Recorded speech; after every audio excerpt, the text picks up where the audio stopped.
2023 State of the City for Pleasant Hill State of the City Address.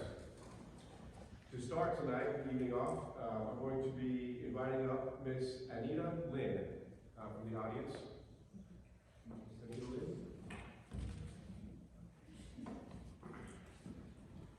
Anita Lynn and the couple. And my friends. all right.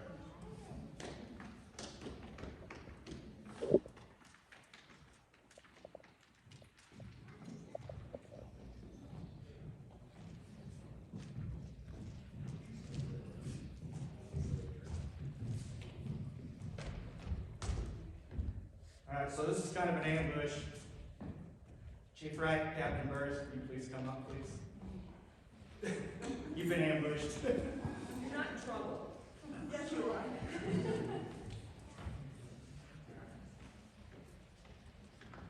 All right, good evening, Mr. Mayor, city officials, and to all of you. Thank you, Mr. Mayor, for this opportunity to recognize the Pleasant Hill Police Department and the 2023 Pleasant Hill Citizens Police Academy.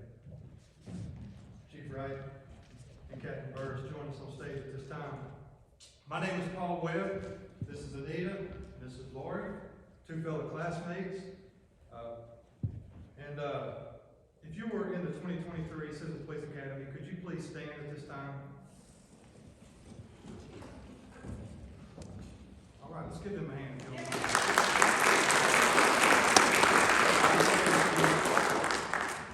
The Citizens Police Academy was a 12-week program where we met once a week for 2 to 3 hours. Its focus was to inform citizens of the operations of the police department and to build better relationships with the people of Pleasant Hill and Cass County. These classes were structured for the citizens to understand the relationship we should have with the police and with others in our community. We all want to keep our city safe and secure. And we can do that by being faithful partners and good neighbors. We learned about the day-to-day operations of our police department, its investigations, the prosecution system, as we met with the Cass County prosecutor, the city prosecutor, and how they even handle the municipal cases. We even completed a crime scene investigation. We also learned about some of the challenges that our officers face in our city on a daily basis, and which starts with their current facility. We took a tour of the police station and the dispatch center, and we certainly look forward to the day when they are able to have a much better facility. Probably my favorite courses were the ones about the use of force.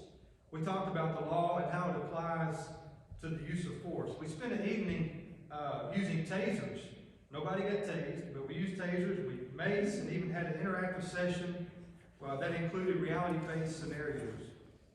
Our instructors included Chief Wright, who is an exceptional leader. My first encounter with him was at the county fair just recently, and there was a policeman that was directing traffic at Highway 58, and there were people in cars everywhere. But that policeman was Chief Wright. I was impressed to see a leader of his caliber out in the middle of the street with boots on the ground doing what he could do to help his friends, or help his team, and his friends. He is a true leader. Captain Ty Burris was another excellent instructor. I'm telling you, Captain Burris is a straight shooter, he's down to earth, and he takes pride in his team and his work. And Captain Burris is exceptional also. We had several members of the police force join us and take part in teaching us about what a police officer is, what they do, what they face on duty, and what they face off duty. All of the officers did a tremendous job as instructors. So next year, my fellow citizens, be looking for the next Citizens Police Academy, and I would expect it to be early fall of 2024, and I encourage everyone to attend the Academy. Chief Wright and Captain Burris, on behalf of my classmates, thank you for hosting us at the Citizens Police Academy. Y'all are awesome. We had a wonderful time. Thank you for all that you do for the citizens of Pleasant Hill, and we really appreciate you. So please accept this small token of appreciation for the Pleasant Hill Police Department's commitment and service to the citizens of Pleasant Hill. God bless you, your family, and the citizens of Pleasant Hill.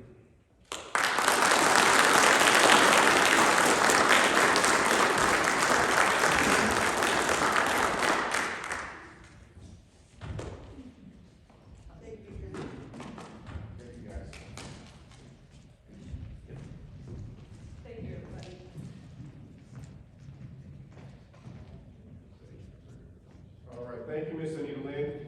Chief Ray Calderas and company. Next, we will have opening remarks from our city administrator, Shelby Chu.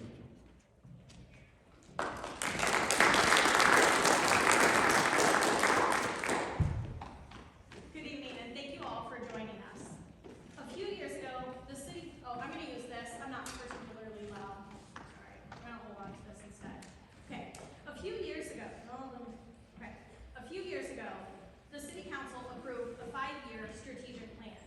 This plan provides a framework for staff decision-making, particularly budgetary allocations. It gave staff a work plan and actionable project initiatives to work from.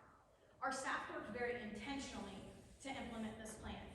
As we've adjusted to this project-based model, we have unfortunately learned that we often can't move as aggressively as we would like due to staffing resources. We may have been a bit too aggressive in our thought process, but we're okay with that because we're constantly pushing for more. I kind of remember this conversation with former Mayor Mark Duffy, and it was probably at the end of 2019. And I kept repeating the phrase to him, but I can't help believe we could just do it a little bit better. And this could have been a reference to anything, honestly. It's this constant grind for incremental improvements in what we do, and never resting that today was good enough. It's almost like we have a fighter spirit that is constantly in pursuit of a better version of themselves. It's not for perfection, but continuous improvement for our organization and for our community. I will always remember that conversation because Mayor Duffy said something to the effect of, "That's absolutely great, like that's awesome. You should make that a cultural slogan, print it on shirts, and really get staff buy-in."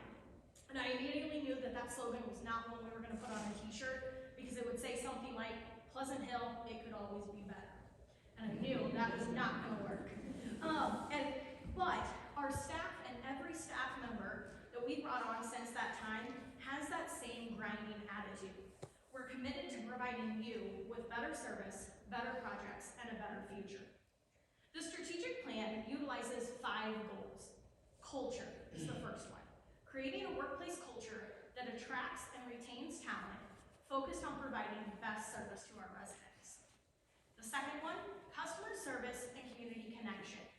Moving towards a tech-focused organization that meets customers at the technology they expect, enhances the customer experience, streamlines processes, and creates employee efficiency. The third one is financial sustainability, simply strengthening the city's financial position. Fourth, plan and maintain the built environment, planning for future growth and development in Pleasant Hill while maintaining our existing infrastructure. And the fifth one is disaster recovery, preparing city operations for future emergencies and disasters to minimize the impact on services and recovery. I'm happy to report improvements in each of these areas, highlighting the success that we can have when we are intentional with our plans and our budgets. I'm thankful to work for a supportive city council, both these that are here tonight and also former city councils as well, who want to see us move in this direction and are willing to authorize funding when needed. Workplace culture, recruitment, and retention are more important than ever in a tight labor market. We're competing with public and private wage inflation and really doing it without an increasing revenue base. But as a service-based industry, we know that we cannot operate without employees, and we have to make strides to ensure our wages attract and retain so you have continuous operations. To that end, for example, in 2021, our wages were on average 12% behind our peer cities, not even looking at the private sector. By the end of 2022, we were able to reduce that where we are only 5% behind our other peer cities. But unfortunately, we know that other cities are in the same position we are, and they've adjusted their wages since that time to meet the private sector competition. We're going to continue to see wage pressures on the horizon. But while pay continues to be a challenge, we are improving the workplace culture throughout our organization, knowing that pay is not what creates a culture alone. We encourage departments to work collaboratively, and we've had a number of great hires recently, setting the direction for our departments. We've chosen to upskill many jobs, recently noting that the quality of work product is improving. A simple look at what the Parks Department has been able to accomplish in the past year shows that this strategy has benefits. With the help of Public Works, they have improved the Mopac trail surface. They've been able to knock out a number of projects that had been in the planning stages for far too long, and they're doing it with special touches. At Porter Lake, staff not only just poured the pad for tables in a future shelter, but they added the extra touch with stamped concrete, the things that really make a community just a little bit more special. The health and well-being of our employees is also critically important. We have added 2 gyms within our facilities, and we provide funding to help savings accounts to encourage our employees to seek medical treatment when needed. The city offers a mental health benefit to employees through paid counseling sessions. The police department recently announced an expanded mental health benefit for employees and their families with rapidly available appointments as needed. This is invaluable in their line of work that often suppresses the realities of what they see on a daily basis. And it's just another way of ensuring our employees know that they are cared for within our organization. When it comes to customer service and community connection, our goal is simple. Meet residents where they are with the technology that they expect, easing their lives. We've offered online payments and auto pay for years, but we now offer e-billing as a means to more quickly and consistently receive your utility bill. We now offer online reservations for parks and facilities and hope to add campsite registrations in the near future. Internally, our court system has transitioned to the state's online portal. The police department has implemented electronic ticketing, easing the process of data entry and transfer to the prosecutor's office and municipal court. We're adding mobile data terminals. Some people don't necessarily know what that is. I call it computers in cars for our police department to allow them resources within their vehicles. This is standard in almost every other police agency and something that we still don't have. We will within the next probably hopefully 6 months to a year. The police department has recently added body cameras for increased transparency and reporting of events that occurred in real time. Additionally, within this area, we have focused on brand awareness. We've increased our communication with the public, both through social media and through monthly newsletters. One of the biggest undertakings of this goal is improving our development processes. We continue to hear from residents a desire to diversify our tax base and recruit new businesses to this community. While our development staff does a good job in working with applicants, our process admittedly is not the easiest. We've reorganized our staffing and created a single point of contact for development questions. We're in the process of updating the city's development goals and application processes to reflect the goals of the comprehensive plan. I can tell you it's a long process, it's tedious, but one that is critically important to the future growth of Pleasant Hill. We do not want the business to come through a complex process. We want to make it as painless as possible, that they want to tell their other business connections, come to Pleasant Hill, this is where we want to locate, work with their staff, they're great. Because success yields more success. We've seen the strategy work in other communities, we've seen it work in Belton, and I have no doubt that it can work here. Financial sustainability. Strengthening our city's financial position remains a core goal. We've made progress, but it's important to note that fiscal sustainability is an ongoing effort. I'm committed to ensuring that we can ride out an economic downturn or any sales tax vulnerabilities if one of our largest sales tax producers is unable to operate. More than likely that would happen due to a disaster or a fire within their structure. I'm committed to ensuring that we look at the long range as well, to evaluate any declines in revenue sources, and to suggest to the council and also the state legislature ways to modernize our revenue streams. I feel like we have inherited the cost of the residential development pattern of this community, and unfortunately it's deferred infrastructure maintenance. Not only do I want to find ways to turn the corner on deferred maintenance, but to also establish new practices that will prolong the value of the dollars we spend on improvements today. It's one of the reasons we also look at the financial impact of a proposed development and its long-range ROI. The City Council has been extremely supportive in evaluating fees and raising them when necessary. While I know that passing along the cost to consumers and constituents is not an easy decision, and that's why I'm glad they have to make it, not me, they have chosen to focus on paying for needed improvements. Looking at our roadway maintenance, there have been a number of roadways that the city has chosen to rebuild for an additional cost rather than simply just complete another mill and overlay. The roadways in Hunter's Ridge are a great example of this. The life cycle cost makes more sense sometimes to spend more to get it right rather than to go back in a few years and just make another repair. Early next year, we will be implementing a new roadway preservation method, which will be more cost-effective and extend the life of our roadways. We are always looking for ways to reduce the impact to our residents, and we know that that's what you want as well. And we do this through the use of grants or awarded state and federal funds. The extension of the MOPAC Phase 3A at City Lake is funded through a state grant match. The police department was recently awarded a COPS grant to hire an additional police officer for 3 years, and they were also awarded a Bureau of Justice Assistance Training Grant for training on community policing. We have applied for a number of highly competitive water and wastewater grants through the state of Missouri.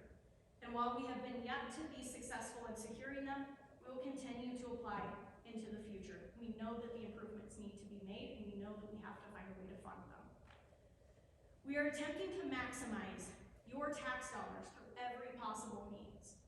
Over the next 2 budget years, we've been able to make large-scale improvements throughout the community, utilizing the American Rescue Plan Act funds. These are projects that otherwise would have required rate increases, would have required debt, or projects that simply wouldn't have been completed.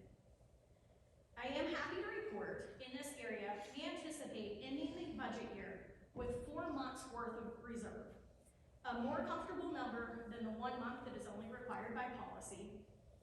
And this reserve gives us the space to make improvements when needed in times of financial instability. But the talk about financial sustainability is really about a discussion about our ability to finance both our staffing to provide services, but also about our investment into infrastructure. I call this planning and maintaining the built environment. This is the outward-facing infrastructure that you see and private development that the public so often inquires about. We have 3 main objectives here: improve infrastructure, plan for future growth, and improve the visual appearance of the community. We've made progress in each of these areas. We've hired an individual to focus on code enforcement, recognizing that within a community, each one of us have an impact on the others. We are performing more sewer inspections in any year since I've worked here, and I've been with the city for almost 12 years. Our public works crew is on a mission to inspect every sewer line in the city to identify future areas for improvement. Our sewer treatment provider will be moving to a flow-based rate system in the coming years, and reducing our inflow and infiltration will improve the cost to our customers. We've invested $3 million into our water and sewer system. That just started this budget year. There's still more to come, in case you wondered. And that is primarily going to be water system improvements. Our plan is to first upgrade the Timber water pump station. The city has 2 water sources and adequate water storage for our community, which is great. But as we learned this summer, that isn't helpful if a majority of the town, that isn't helpful to a majority of this town if that one pump station isn't operational. It's shown its age and it's in need of an upgrade. Our engineers are getting close to the final design so we can start bidding and construction soon. This is necessary before we improve the water tower, which is required per DNR regulations. The water tower improvement may seem routine, but I can tell you it's costly. That's why we're utilizing ARPA funding for this project, so our customers do not have to bear the cost of this nearly $1 million improvement. We are also working with our engineers for sewer lift station improvements, including assessing our capacity so we can answer developer questions about how much capacity is available for future growth. Being able to answer that question rapidly for developers will be so beneficial. We'll also be completing $1 million in water line improvements. Future improvements of this nature within water line replacements will take additional funding. It will be either through future bonds, which are a way, it's kind of an intergenerational means to pay for system improvements today, or it will take rate increases. And unfortunately, $1 million in water line improvements is not going to repair all of our aging infrastructure. Our parks crew has been working hard to make improvements throughout the community as well. The improvements this year have been smaller in scale, but impactful. The Mopac Trail improvements that I mentioned earlier, replacement of trash cans, improvements of field conditions resulting in fewer rainouts, improvements at City Lake, landscaping improvements at Children's Memorial Park, and we are working on plans for the future. We have worked with engineers and architects to envision the future of City Park, City Lake, and the recreation complex. The completion of our comprehensive plan lays the groundwork for future growth in our community. One of the things we heard loud and clear during that process was that people want improved park systems. But it also gave us a targeted idea of where to plan for growth and infrastructure extensions. During that plan, we discussed a 7-highway expansion. I'm gonna tell you right now, it's highly unlikely that 7-highway will expand within city limits due to the building's close proximity to the roadway. Essentially, a 3-lane roadway is more beneficial than a 4-lane roadway, and 5 lanes is too tight for us to do. The plan, though, does alternatively identify strategies to help reduce the bottleneck at the north end of town. Planning for growth also means working with our downtown merchants and the Pleasant Hill Historic District to create more awareness of their presence. If you're a resident, I would encourage each of you to check out your local businesses and restaurants first. These individuals are working hard to provide for the community, and they really, really need your daily support. And then finally, within disaster recovery, we continue to work on internal operations. We have a volunteer group ready to serve the community in times of disaster, and we have funded generators for continuous operations of City Hall and the police station. We've utilized special events as FEMA reporting exercises, so we are in the regular habit of logging for reimbursements. But as I look out at all of you, I'm reminded of one thing that makes this community great, and it's volunteers. It's people like you that care about your community and that are willing to give back. For many years, the city of Pleasant Hill was able to get by with the assistance of many community partners that have helped fill the gaps in where government services weren't able to meet its demand. Primarily, we saw this within our park system and our landscaping. I have the privilege of working with many of you that are in this room on either volunteer boards, commissions, or volunteer groups throughout the community. Our collective strength will continue to guide this community and become the community that you want to see. I'd encourage each and every one of you to think about ways in which you can be of assistance to your local community. There is no task that is too large or too small to help shape the future of the community you live in. I could go on and on for days about the great work that is happening in this community, and I'm constantly impressed by our staff and our volunteer determination to improve our community. I'm hopeful that you too can see the changes in both our organization and the city as a whole. We're not done planning for the future, and I think we're just getting started. You will continue to see efforts to improve our water and sewer systems. We'll continue to make plans for facility improvements, including Paul. We are working on the police station. They do need a new location as well, or improvements to their existing location. And also we are looking at improvements to our animal shelter as well. We will continue to find ways to improve our parks, as we've heard that residents want. And we are always looking for ways to make our spaces and our community just a little bit better. Thank you.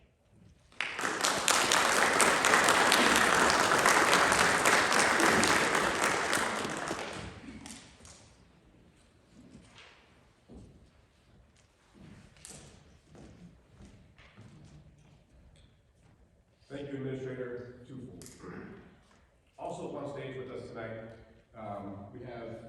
Mr. Mayor, John King and his spouse, Mrs. King, also have Councilwoman Niner and Councilman Bunch.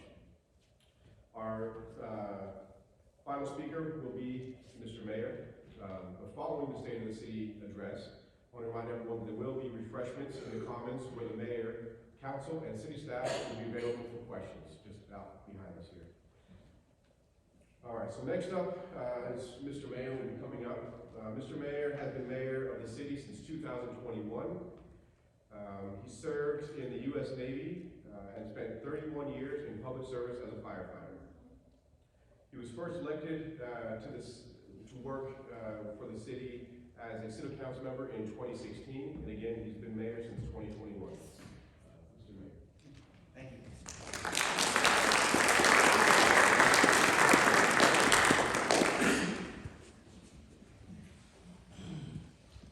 One community, many voices, endless possibilities.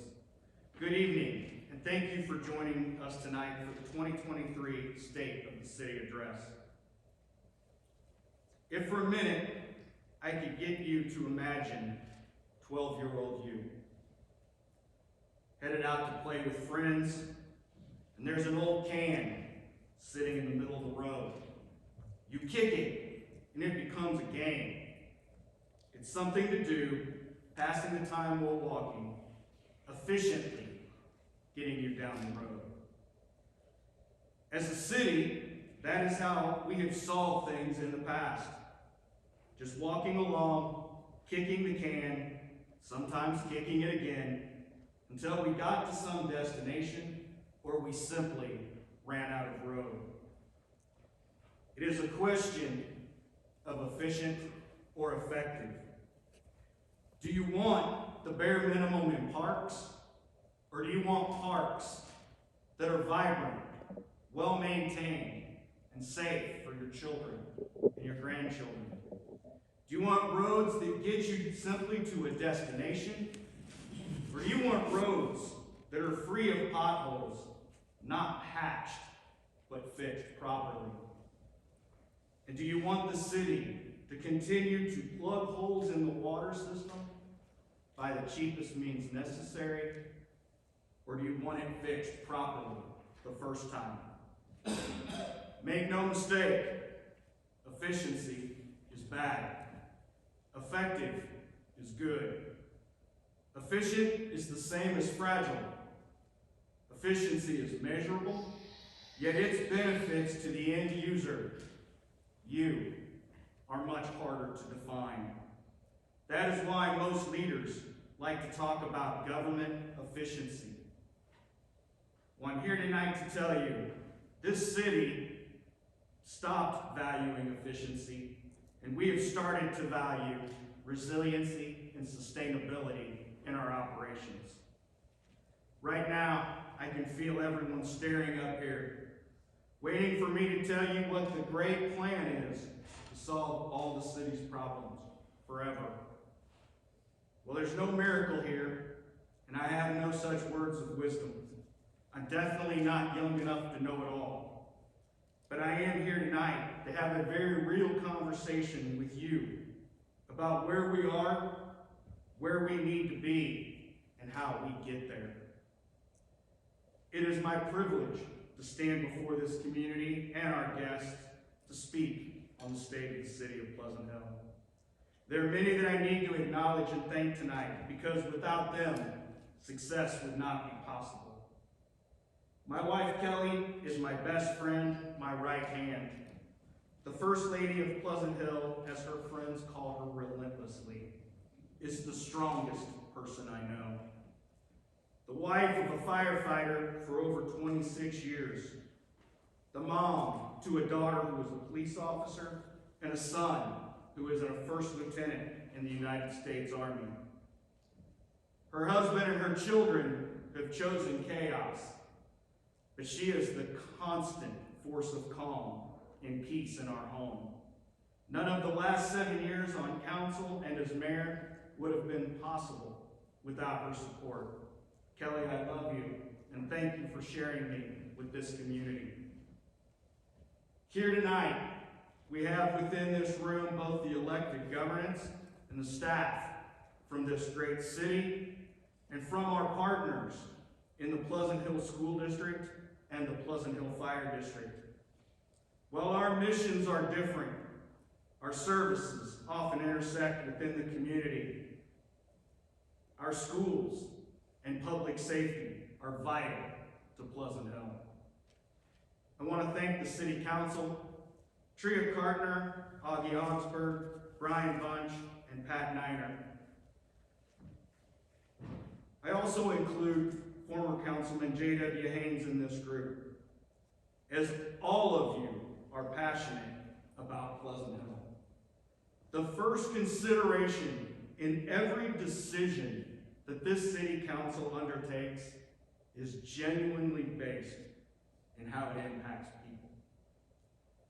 I want to thank the city's leadership team, Shelby Tufel, Nikki Wilson, Tony Bakken, Jake Thielen, and Tommy Wright. You and your staff make my job easy. Their dedication and their innovation are building a local government that this community not only expects, but deserves. To the employees of this city, I know it seems like a thankless job at times, but know this community, the City Council, and your city leadership stand by you, and they thank you for your hard work. You always put community first. More than any other level of government, local government directly impacts people's quality of life. The city's boards and commissions allow citizens to be engaged in public dialogue and in the decision-making within the city of Pleasant Hill. I want to thank these women and men who volunteer their time to ensure that Pleasant Hill and its endeavors are well planned and designed intelligently. For the citizens here tonight and those watching from home, thank you for being engaged, being informed, and being invested in this community. It would be remiss of me not to recognize our businesses and our local civic organizations who share in the success of this city. Thank you to the Pleasant Hill Chamber of Commerce, Community Bank of Pleasant Hill, Goppert Bank, Community Betterment, the Optimist Club, and the Historic District. There are simply too many businesses and organizations to name them all.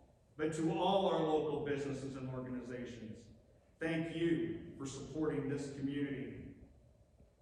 Now they say the act of saying thank you is on the decline.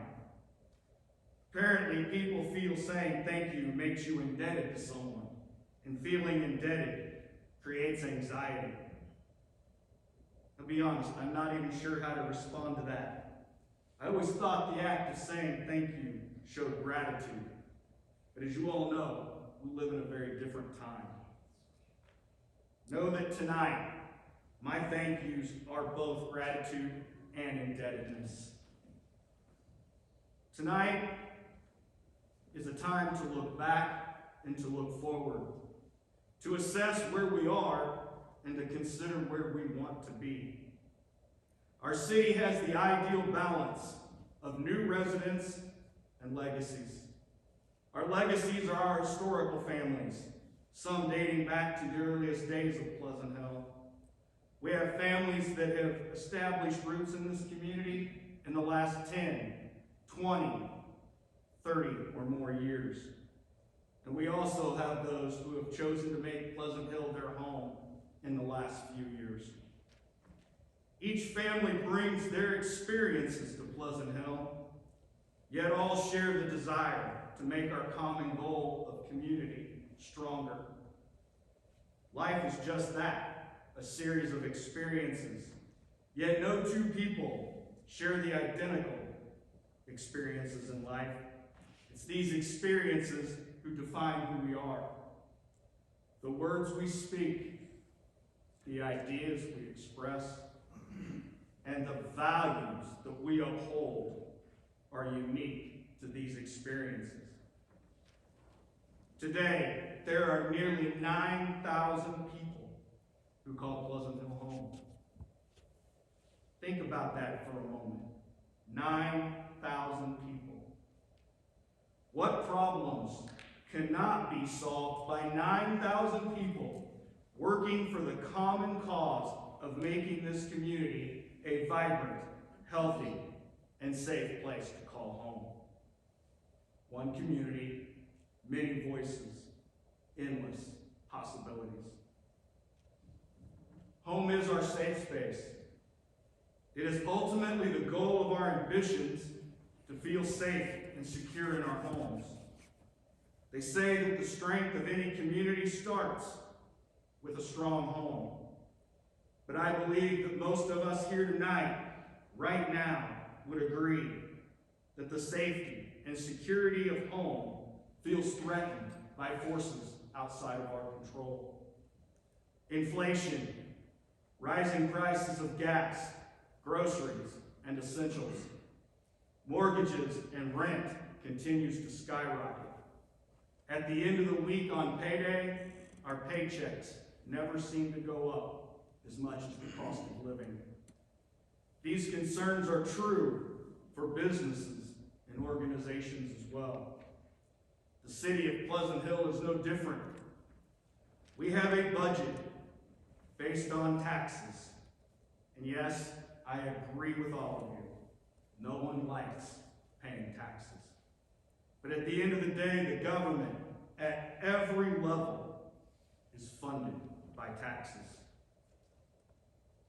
Now I want to take a bit and I want to talk about some realities for the city of Pleasant Hill. In fiscal year 2022, the city's total revenues were roughly $11.6 million. $11.6 million to provide staffing and operations of city services. Now, salaries and benefits for all full-time city employees assume roughly $3.5 million. That's not even mentioning the pay for our seasonal and our part-time employees. Now, as the city administrator alluded to, the average salary for a full-time city employee is $6,000 below the average salary in Missouri. Our city employees are near the bottom of every wage study category. Entry-level pay for police officers is $6,500 below other agencies in the KC Metro. Our public works and our parks employees are barely above minimum wage, $3 or more below other cities in the area. We simply cannot compete with even higher private sector wages for the same type of work. Our highest tier employees lag woefully behind their counterparts here in the Metro. Now I want you to add roughly $2 million for the upkeep of city buildings, insurance on city assets, trash services, utilities, business and legal expenses, and equipment maintenance. That leaves about $5 million for city services and infrastructure. 43% of revenues are all that's left for streets, water, sewer, parks, and public safety. At the end of the week come payday, the city too is concerned that we cannot keep pace with rising costs. So what does that mean? It means that we absolutely have to be good stewards of the taxpayers' money. As a city, we have to be creative in funding capital improvements. We have to be proactive in meeting the needs of our citizens. We must be effective, not efficient, in our budgeting. Now, as I said earlier, life's experiences prepare us for these times. In 1999, I was a fire captain. In year 7 of my 31 years in my career. In the United States, the mean household income was $42,000 a year. Nearly 1/4 of this nation had a median household income below $30,000 a year. We had a 5-year-old daughter and a newborn son. We owned a house and 2 cars. Our household income was barely over $30,000 a year. We always made sure our kids didn't do without, but we often had to decide what bills did we have to pay today and what bills could wait to be paid later.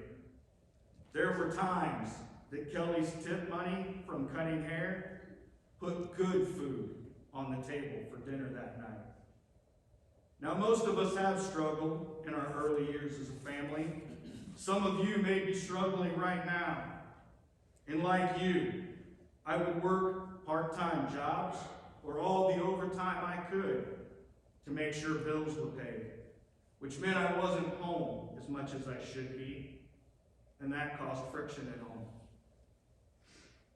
I would then cut back on that overtime or my part-time work to spend more time at home, which meant bills got tight again, and that caused friction at home. I finally went to see my dad for advice.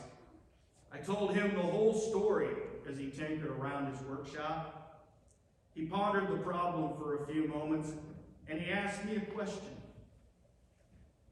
What equals 2? I recalled being very confused by that question. And he asked me again, what equals 2? I said, Dad, 1 + 1 = 2. And I'll never forget his reply. He looked up from what he was doing. He looked at me and he said, no, I see the problem. You're doing the wrong math. Sensing how perplexed I was, he explained that you can use more than addition to find what equals 2. There is subtraction, multiplication, division. You can even use square root to find what equals 2. He explained that I saw addition as the solution because we are conditioned to add when we are short. In life, the most obvious solution is not always the math you need. Doing the right math to our financial problems was reducing expenses to meet our budget, not just adding money to the problem. We had to formulate better ways to meet our needs. Ultimately, I was able to spend more time at home, and we could still cover our bills. When I became mayor in 2021, the city council and I encouraged city staff to do just that, to rethink our math, to provide this community with better infrastructure and services.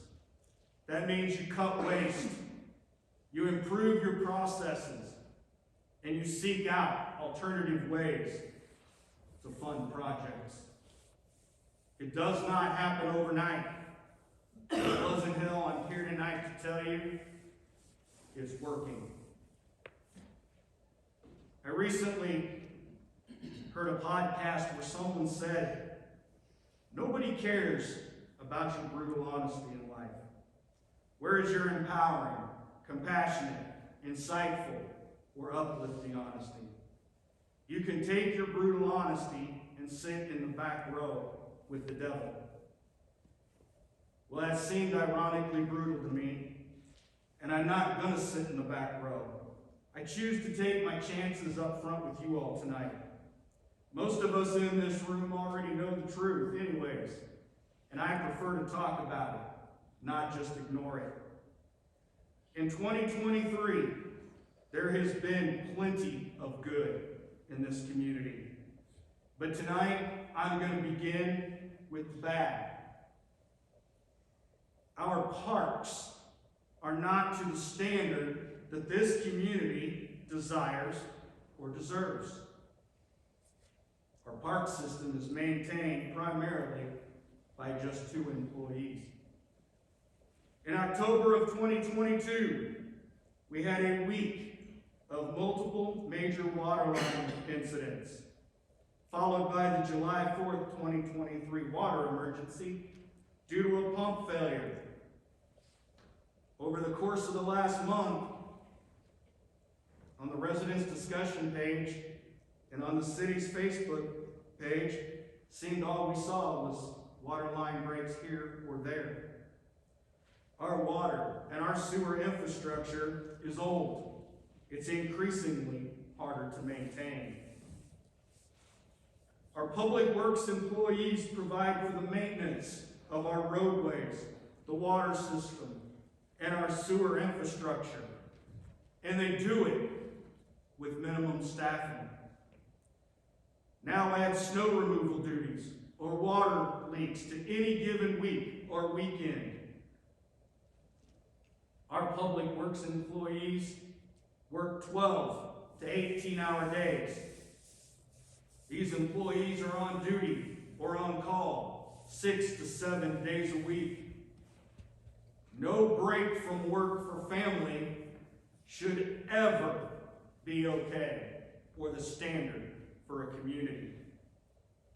Our police station is an 84-year-old building that was built to be a water treatment plant.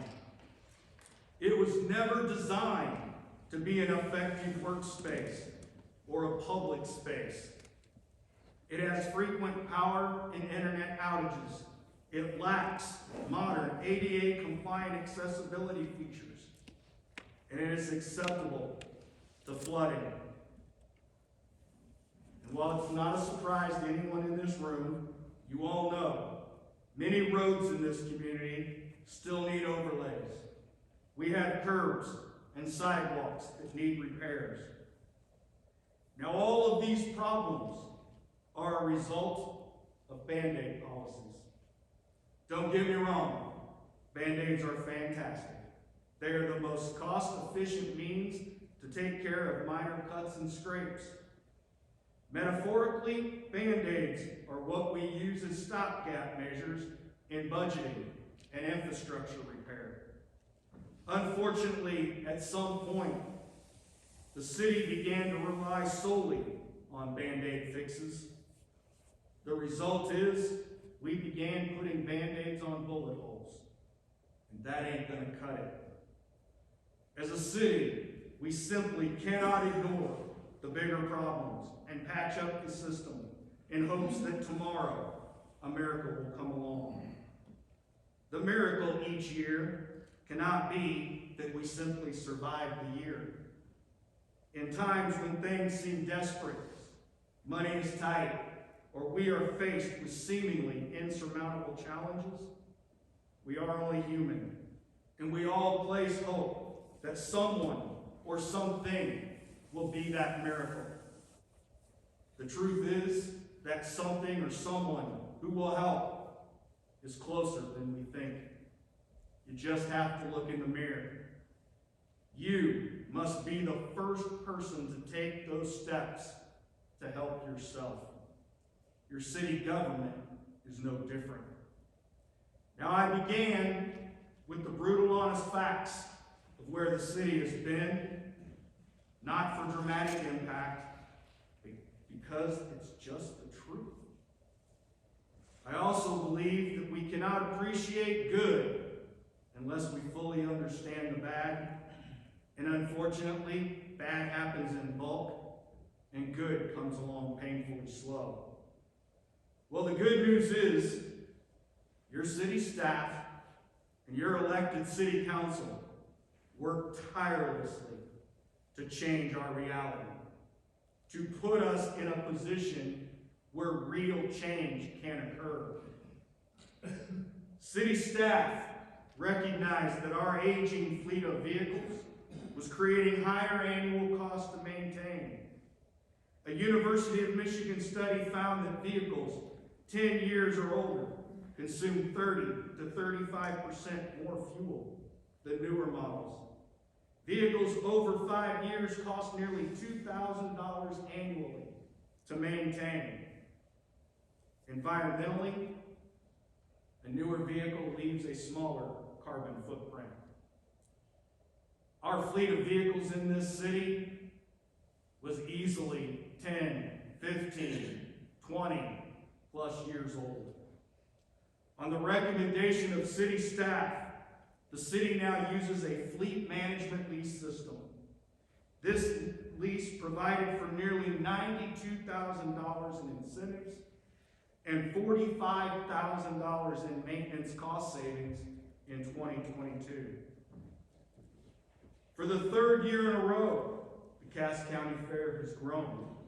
Revenues from the fair continue to show resilience, even when Mother Nature tries to challenge us. Fairground improvements are funded from this resiliency and sustainability. The fair finally has the sustainability to repay the city for staff hours required for fair operations. In 2023, the improvements to the fairgrounds included an expanded rodeo arena and electrical upgrades throughout the facility. Our continued sustainability will continue to allow us to grow the Cass County Fair. If you want your house to stand, you have to prepare the ground and then build a strong foundation. Growth requires strong foundational planning.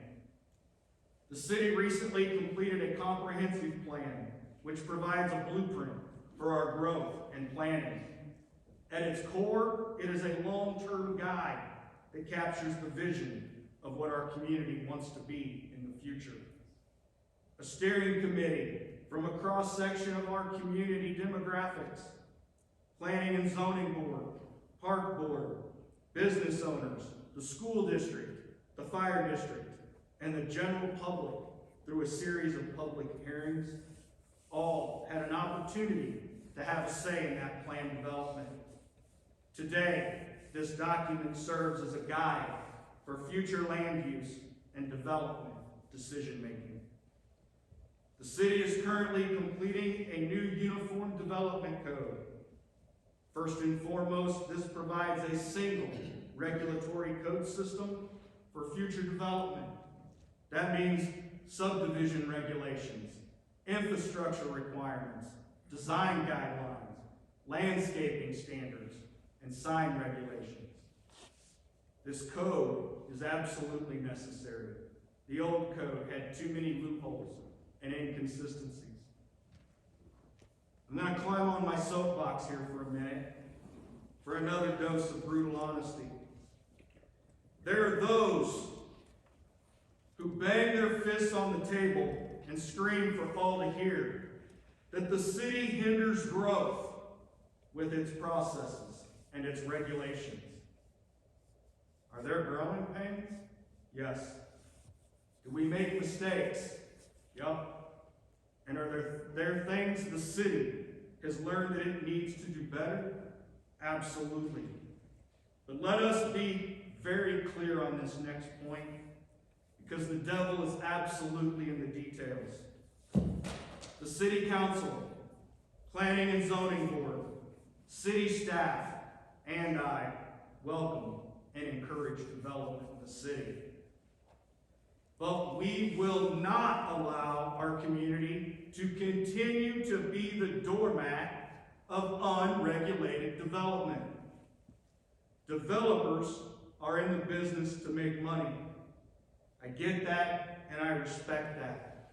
However, that cannot happen by standing on the backs of our tax-paying citizens.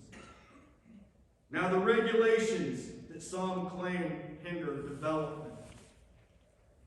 We require that they put in sidewalks, that they put in water and sewer infrastructure that not only integrates into our system, but that it meets the demands that their project places on our system.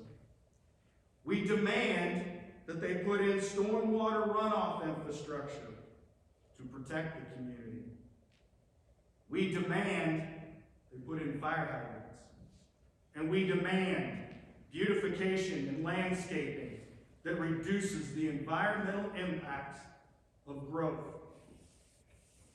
Most developers are good, responsible citizens who accept this as the cost of doing good business.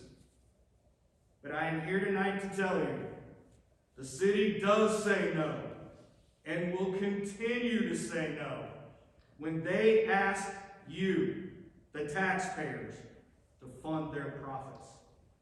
We have too many areas where in the past, local government allowed developers to get away with not doing these things.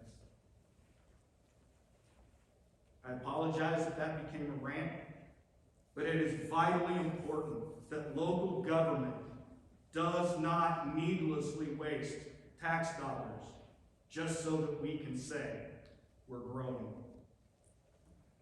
Now, besides these foundational projects, the city is in a full-scale infrastructure overhaul. The City Council approved a $16.6 million budget.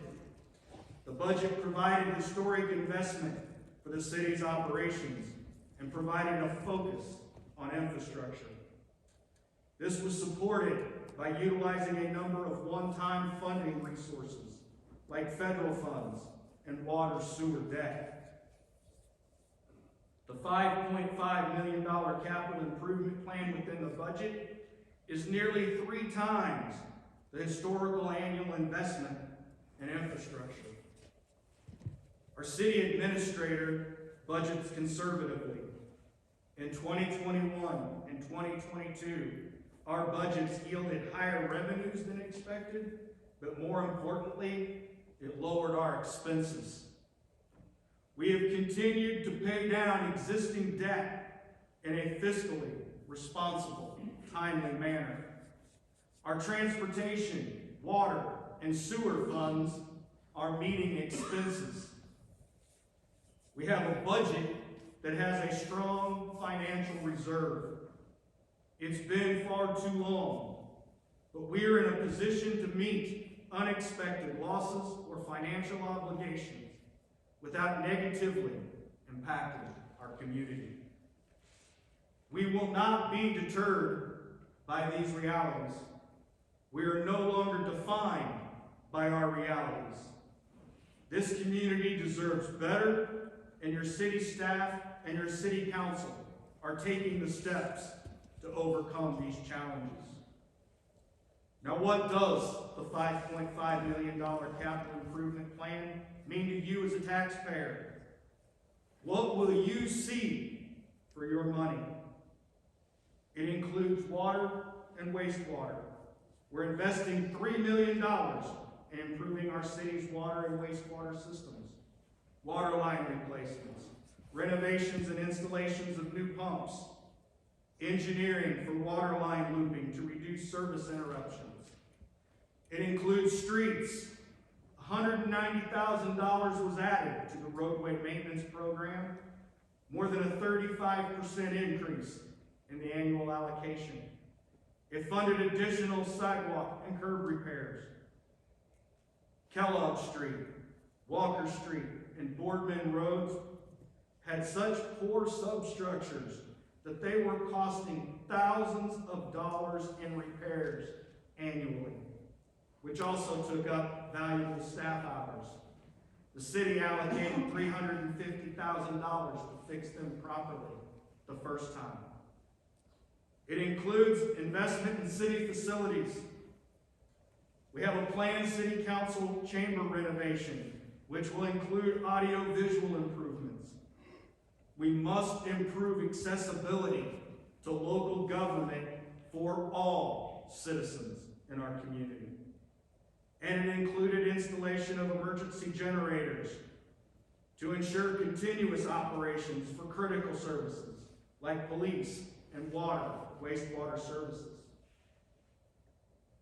Now let's talk about parks and police within the budget. Parks are critical to the city's quality of life. Our park board has taken on the task of planning for future park improvements. The city employed a consulting firm to provide us with the proper framework to achieve these improvements. Now, right now, the visible improvements are small but impactful. City Lake campsite improvements, park shelter improvements, trail improvements, bleacher and picnic table replacements. Our police department operates 24/7 to protect this community. The budget is focused on technology improvements, some required for the county's 911 upgrades. The technology upgrades are bringing this police department into the current century. Electronic ticket writing, body cameras, mobile data terminals, records management system improvements, and computer-aided dispatching systems. All of these improvements help our officers conduct their jobs more effectively. Now, if you think these improvements to our parks and police seem underwhelming, I agree with you. But these are all essential and add to the overall improvement plan, but we all understand so much more is needed. Problems need solutions. Solutions require good leadership. And we know that no one individual can solve every problem. The city administrator has dedicated much time to building a strong staff of directors to solve our city's problems. One of her first hires was Tony Bakken as our Public Works Director. People do not often come from private sector to public service. Tony has brought that department into the current century since he was hired in 2020. He began by inventorying our water and sewer infrastructure, including camera observation, because you have to see it to fix it. He inherited a fire hydrant system that included dozens of hydrants that were out of service. Many were obsolete. He inherited a roadway infrastructure that is decades behind on proper repairs. There's simply no way to finance a complete replacement of all these hydrants, our aging water lines, and our crumbling roadways. Tony's solutions: hydrant replacement has been a system of partial replacements and fixing obsolete hydrants from the parts he obtained in the replacements. Over 3 years, these hydrants were all replaced or repaired. Our Public Works is providing for a new roadway repair system called microsealing. This system will provide a lasting surface to our roadways and cost 1/3 of the traditional overlay. Once this system is fully in place, Public Works will be able to increase the number of roads that we can repair without the need to simply ask taxpayers for new, higher taxes. A strong leader must have the capacity and skills to anticipate, identify, solve, prevent, and learn from problems that occur in the local government environment. Shelby brought on 3 new leaders in the last 18 months. Police Chief Tommy Wright was hired to replace Chief Richard Driscoll, an icon in this community and the law enforcement family. Chief Wright came in and evaluated what we had and where we needed to go. Chief values a culture of doing the right thing and doing it correctly. Chief Wright is committed to community policing. In 2023, the police department placed one of its own officers in the school district as a school resource officer. This evening, Chief Wright was presented a plaque by the members of the police department's inaugural Citizens Academy. That plaque will continue to bear witness to the future Citizens Academies and the commitment of Chief Wright and his staff to create a positive relationship with the people of this community. In the last year, we welcomed Nikki Wilson back into our City Hall family. Nikki is a legacy, born and raised in Pleasant Hill. She brings with her the history of this community into every decision and discussion. Her vast knowledge and insights into city service operations are invaluable. Nikki stepped into her role as Assistant City Administrator and alongside the Public Works Director, sought to understand the problems within our water and sewer infrastructure. Nikki worked to leverage existing revenue capacities to drive our $5.5 million capital improvement plan. Nikki works relentlessly to build the foundational structures from which our public works and our park staff can improve the quality of life of our community. Jake Thielen came to us from federal service. He managed battlefield memorials and sites. Before being hired as park director, he had already recognized Pleasant Hill as a community where he wanted to raise his family. He took on the role of parks director so that he could spend more time at home with his family in this community. Now, since the time my kids were in youth sports, the recreation programs have suffered from poor scheduling, poor field conditions, facility issues, and program quality concerns. Most people in our community have experienced issues in our programs over the years. Council and I had a simple expectation when Jake was hired. It stopped now. I'm sure there will be hiccups, but not only has he met that challenge, he has exceeded that expectation. Jake recently hired a new program supervisor who brings professional experience and education to that position. She also brings the experience of a college athlete, one who understands the commitment required for youth sports. They say, if you want to build a great organization, hire good people. Give them the power to make change. Our city administrator has built an organization that has strong leaders. She empowers them to find employees who can make a difference to you, our citizens. If you go to City Hall on any given day for your UTV permit, to pay your bill, or one of a dozen reasons, you will most likely be helped by two employees who I believe embody service culture, Aaron West and Nikki Davis. Now, if trash is late or missed, a water bill is higher than normal, or a city service does not meet community expectations, Aaron and Nikki are also the ones who will take the brunt of an irate citizen. When our former trash service provider began failing to meet their contract, these two were screamed at, blamed, derided, and took verbal abuse from the community at a level that I cannot even do justice in describing. Yet when these two saw a citizen on the residents' discussion page having a crisis at their home, even when it was not something that the city could remedy, they texted me. Is there something the city can do? We need to help. You can't teach that. You can't train people to think like that. That is absolutely just people who care about the community in which they serve. That is the culture being built at City Hall today. Now, one of the first things we learn as young adults is that adulting is hard.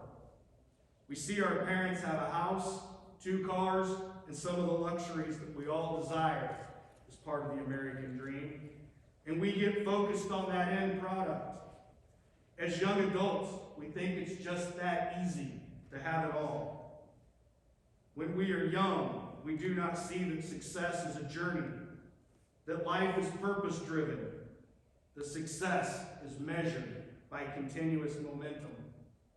Day one out of college is not a $500,000 house for most. It's dorm life to an apartment, to your first rental home, to your first starter house, and then your forever home. For the city of Pleasant Hill, our growth is also purpose-driven. The continuous momentum of success is laying the foundation of growth. building infrastructure, securing revenue streams to maintain current and future infrastructure growth, providing staffing to provide these services, and growing the community through smart, well-designed planning. It's easy to create solutions if you have unlimited revenue streams. It's another to simply expect taxpayers to shoulder higher taxes. Higher taxes cannot always be the answer. Our solutions must balance the needs of the city and the impact it will have on our citizens. On April 2nd, 2024, the city will have a no tax increase general obligation bond proposition on that ballot. Now let's be very clear on what that means. This bond absorbs a current bond expiring in 2025, essentially consolidating that remaining debt and renewing it for a new term. This bond does not raise your personal property taxes. It is illegal for funding from general obligation bonds to be used for salaries and benefits. These bonds provide a way for state and local governments to raise money for projects such as parks, roadway improvements, water and sewer infrastructure improvements, and facility modernization and upgrades. These bonds are debt. The advantage of this debt is that all taxpayers share it for the life of the bond. As a current taxpayer, you are not shouldering that entire debt. Residents who move into our community in the future also share in that debt. This bond is being issued, the bond issued is being slated for park upgrades and improvements, a modernized police facility, and the renovation of our animal control facility.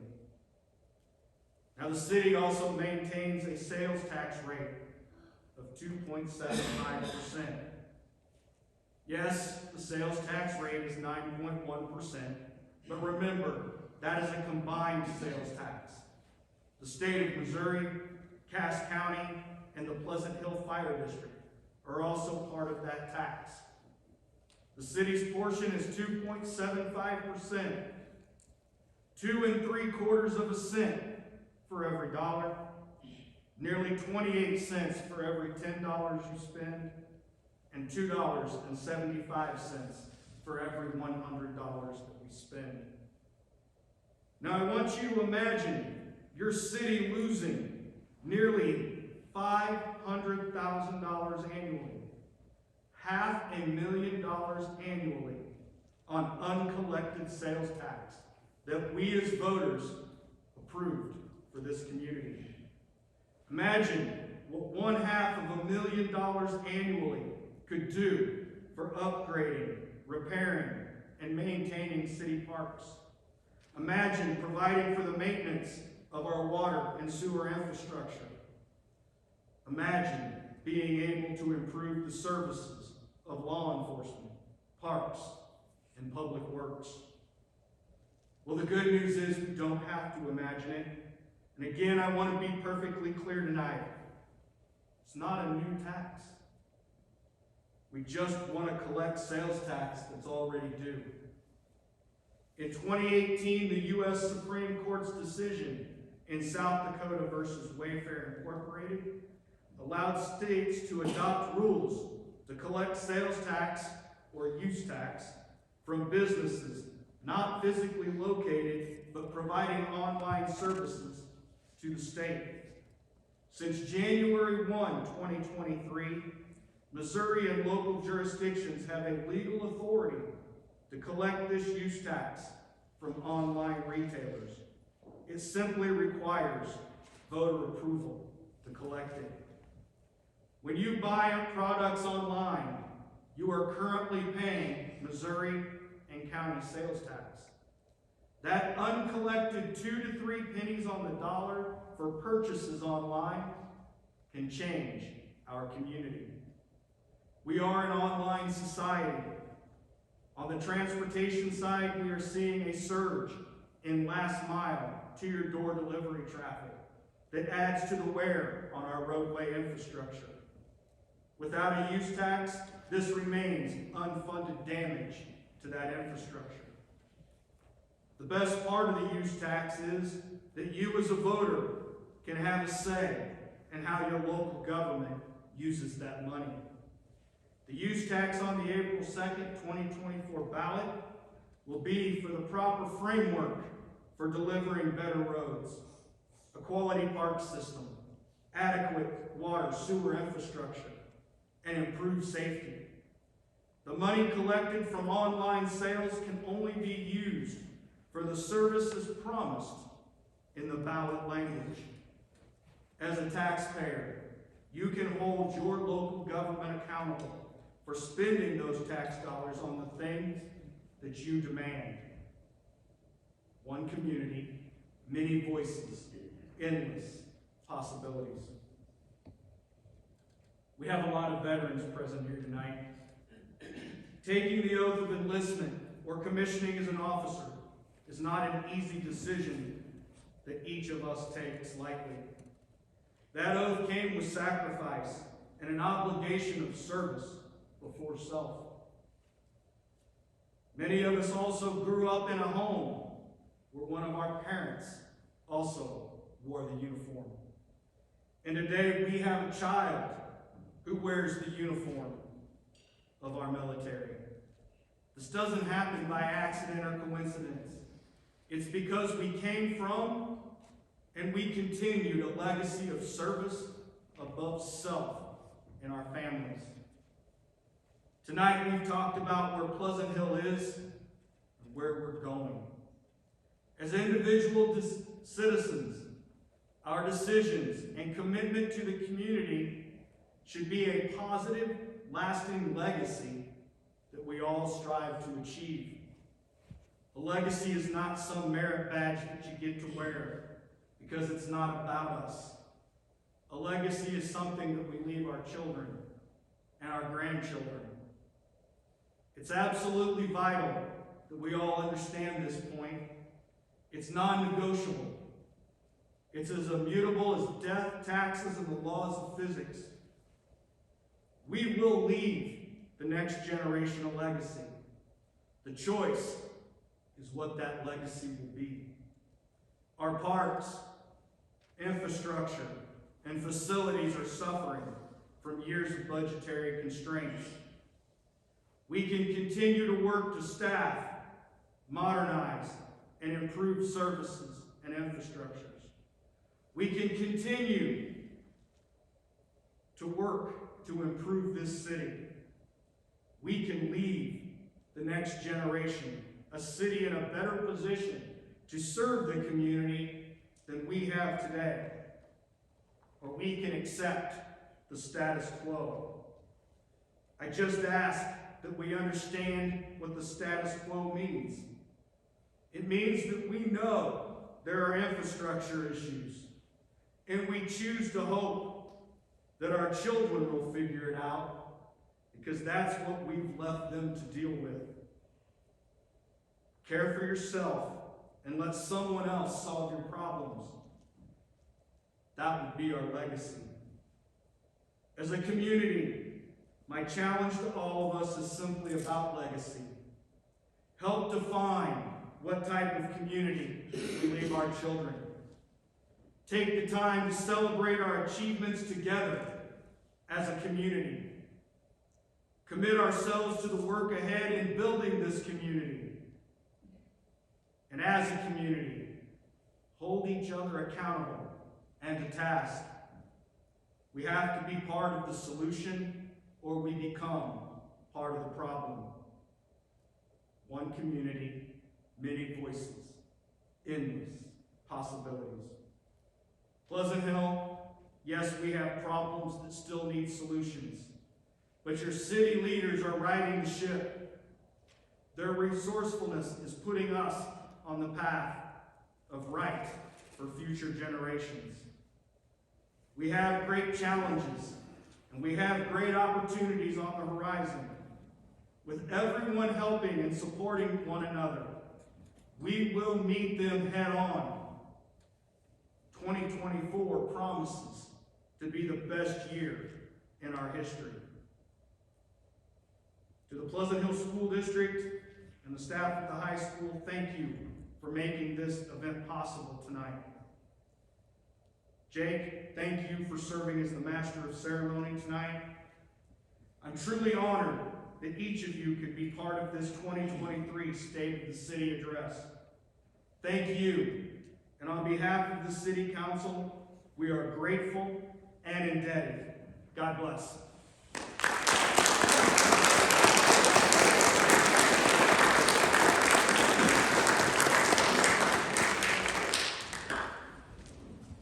Thank you very much, Mr. Mayor. That concludes our event for the night. Again, there are refreshments in the common area out there, and the city staff and your elected officials will be out there and willing to speak with you about anything you want